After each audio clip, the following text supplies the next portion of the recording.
Salut et bienvenue sur votre chaîne TechWall. On continue avec notre playlist Symfony 6 et la partie sécurité. Nous avons vu comment sécuriser un service et un contrôleur. Nous avons aussi vu comment utiliser la clé Access Control au niveau de notre fichier security.yaml pour sécuriser l'accès à certaines ressources. Maintenant, on va voir comment on peut le faire au niveau de notre page Twig. Donc l'idée est la suivante. Pourquoi laisser l'utilisateur accéder à une ressource alors qu'il n'en a pas le droit? Donc pourquoi lui donner un lien ici alors qu'il n'a pas réellement le droit de voir ce lien? Donc s'il n'est pas autorisé à accéder à cette ressource, pourquoi lui montrer ces informations-là tout simplement? Donc l'idée maintenant c'est la suivante. On va améliorer l'affichage. Déjà, il faudra tout d'abord que lorsque je suis authentifié, que je n'ai plus le droit d'accéder que je ne puisse plus voir la page login. Si je suis authentifié, il faudra que je vois la page logout. Si je ne suis pas authentifié, il faudra que je vois les deux liens login et register. Ça, c'est la première chose. La deuxième chose, si je suis un utilisateur authentifié avec le role user, je devrais voir uniquement les liens qui me sont accessibles. Même chose, lorsque je ne suis pas authentifié, pas la peine de voir tous ces liens-là. Je devrais uniquement voir quoi? La page login et pas les autres ressources. Donc voilà ce qu'on devrait essayer de faire à ce niveau-là. Et tout ça, ça va se faire au niveau de notre Twig. Et on va aussi continuer la sécurisation de l'ensemble de ces éléments-là. Donc tout d'abord, ici au niveau de notre personne controller, donc quelles sont les différentes ressources? Donc là, je vais venir par ici et lui dire, ok, cette route-là, toute la route personne, elle n'est accessible donc que si vous êtes un authentifié. Donc, is granted role user. Ok. Maintenant, ça c'est pour tout le contrôleur. Maintenant, si tu accèdes à une route en particulier qui ne doit être accessible que si tu es un admin, on va t'ajouter cette ligne-là. D'accord? Et c'est le cas pour la partie édition. Tout le reste, c'est accessible si tu es un utilisateur standard. Donc ça, c'est OK. On a un autre... Ça, je vais vous le laisser juste pour que vous le voyez à ce niveau-là. Hein. OK? OK, donc maintenant, on va aller au niveau de notre template. Donc, on va commencer par cette partie-là. La partie qui concerne tout ce qui est login, etc. Donc, je vais faire un CTRL F et je vais chercher la page login. Hop, et voilà, ici. Donc, cette partie-là, je devrais être authentifié pour pouvoir y accéder. Pour la partie logout, je devrais être authentifié. Sinon, il faudra que je sois non authentifié pour y accéder. En fait, ici, on va se poser une question. Être authentifié, ok, mais quel rôle? Si on gère juste le rôle, ça ne va pas marcher. Du coup, il faudra que j'ai le moyen pour dire si cet utilisateur-là est authentifié. Comment on peut faire ça? Il y a des rôles qui me permettent de le faire. Et ici, au niveau de notre code, pour vérifier qu'un utilisateur a un certain rôle, il faut juste utiliser la méthode, plutôt ici, if is. Et là, on va avoir une fonctionnalité qui s'appelle granted, is granted, comme d'habitude. Et ça va être is-granted. OK. Si c'est un role admin, je peux lui dire role admin. Si c'est un role user, je peux lui dire un role user. Mais ici, il faudra que l'utilisateur soit authentifié. Donc, ici, on a deux possibilités. Ou bien, puisque je sais automatiquement qu'un utilisateur authentifié, il a un rôle user, je peux lui dire role user. Sinon, vous pouvez avoir ce qu'on appelle des pseudo-rôles et c'est des rôles spéciaux qui vous permettent d'avoir certaines règles que vous voulez vérifier. Par exemple, si vous voulez savoir si un utilisateur est authentifié, vous pouvez lui dire if is granted is authenticated fully. Voilà. Ça veut dire que l'utilisateur est authentifié indépendamment de son rôle. Donc, si l'utilisateur est authentifié, qu'est-ce que je vais afficher? Dans ce cas, je vais lui afficher ce logout. Donc, je vais récupérer tout ça. Hop. CTRL X. Et je vais afficher mon logout. D'accord? Sinon, else,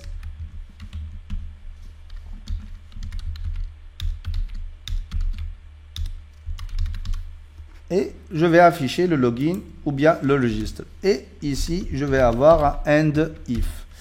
Donc, dans ce cas-là, si notre utilisateur est authentifié, affiche-lui le logout. Sinon, il peut s'enregistrer ou bien se loguer. Ça dépend de son cas d'utilisation. Donc, si j'actualise maintenant et que je ne suis pas authentifié, je devrais avoir quoi ici? Login et registre. Donc, il termine. Hop, login et je le registre. Si je me log ici, hop, sign in. Là, je ne devrais plus avoir que quoi? Que la partie logout. Parfait. Maintenant, je vais aller jouer sur la partie menu. Donc, tout ce menu-là, je ne devrais le voir, plutôt voir son contenu, que si je suis quoi? Que si je suis authentifié. Donc, toute cette partie-là, qui est cette partie, je vais la tester avec la même chose. Donc, ça, elle ne doit apparaître que si is granted is authenticated fully. S'il est authentifié, ok. Tu peux m'afficher ce truc-là. Sinon, bah, tu ne m'affiches rien. D'accord? Du coup, regardez ce qu'on va avoir maintenant. Pour le moment, je suis authentifié, tout va très bien. Mais dès que je me déconnecte, ça devrait disparaître.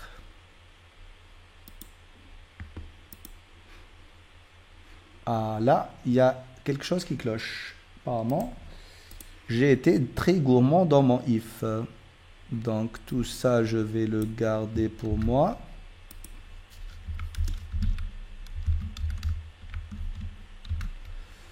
Et je vais aller, oui, c'est plutôt le nav. C'est plutôt cette partie-là qui devrait être enlevée. Donc, CTRL-X, CTRL-V, ça devrait être ça. J'actualise. Et voilà. Je me log. Et tout réapparaît comme par magie.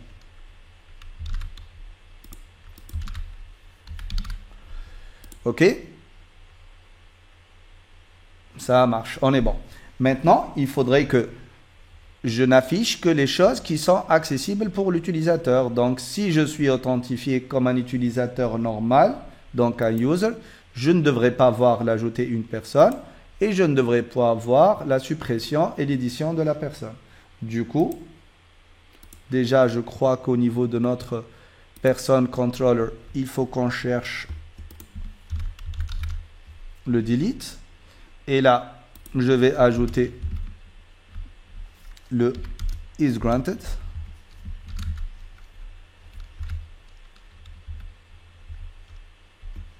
Et là, hop, role admin. OK. Et au niveau de notre template, dans notre menu, ok, du coup, c'est dans la partie if. Voilà, c'est dans cette partie-là. Donc, liste des personnes. Voilà, ajouter personne. Donc, cette partie-là, oups, ça doit être if is granted. Oups, role admin. Et là, ça va être un petit end if. Voilà. Je vais indenter mon code.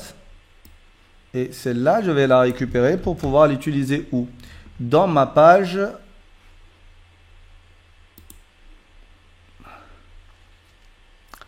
Dans ma page liste. Donc, je vais aller au niveau de personnes.